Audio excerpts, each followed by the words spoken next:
बेचैन मन। हाँ, ये मन थोड़ा बेचैन है। समझ नहीं आ रहा कि जिंदगी किस दिशा में आगे बढ़ रही है। क्या सच में बदलाव हो रहे हैं या फिर सब कुछ थम गया है? पता नहीं आखिर क्या ही हो रहा है। आसानी से मुझे कुछ पसंद नहीं आता और जो पसंद आता है वो पता नहीं कोशिश करने के बावजूद भी क्यों नहीं मिलता। अजीब मोड़ पर लाकर खड़ा कर दिया है जिंदगी ने, जहाँ किसी भी चीज़ पर अब भरोसा करने का मन नहीं करता। जिस खेल में कुशलता और अनुभव है, उसमें जिंदगी के 2 दशक से ज़्यादा समय बिताने के बावजूद भी अब तक कोई सम्मान नहीं मिला। बार बार अपनी योग्यता का प्रमाण देने के बावजूद भी अब तक कोई सही मौका नहीं मिला।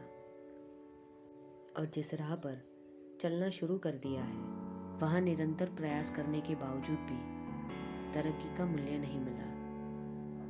कुछ रातें अब भी रुलाती है और कुछ सपने अब भी सताते हैं। बार बार ऐसे कड़े इम्तिहान लेकर पता नहीं जिंदगी मुझसे क्या ही करवाना चाहती है।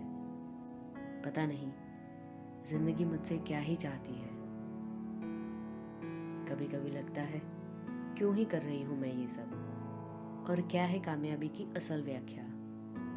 क्यों बिना पैसे के इंसान को उसकी खूबियों के आधार पर सम्मान नहीं मिलता। क्यों घूम फिर कर काबिलियत का आकलन सिर्फ पैसों के आधार पर किया जाता है। बहुत आसान होता है ये कहना कि मौका मिलता नहीं, बनाना पड़ता है।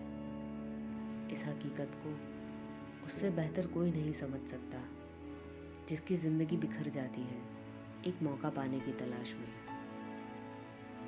और वैसे भी ये सारे सुझाव सिर्फ कहने में अच्छे लगते हैं। जिस पर गुजरती है उसका दर्द कोई नहीं समझ सकता।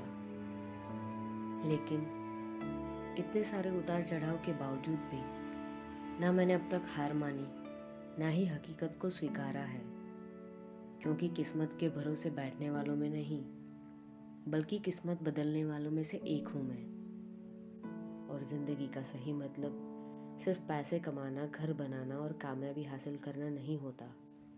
कभी कभी ज्ञान और अनुभव हासिल करना, शारीरिक और मानसिक रूप से सक्षम बनकर समझदार और जिम्मेदार बनना उतना ही ज़रूरी होता है। इसलिए हालात चाहे कितना भी खिलाफ हो जाए, जिंदगी चाहे कितना भी रुलाए और मन चाहे कितना भी विचलित हो जाए, मैं अपने दिमाग को कभी दिल पर हावी नहीं होने दूंगी। मैं अंत तक कोशिश जारी रखूंगी। मैं कभी हार नहीं मानूंगी। मैं कभी भी हार नहीं मानूंगी।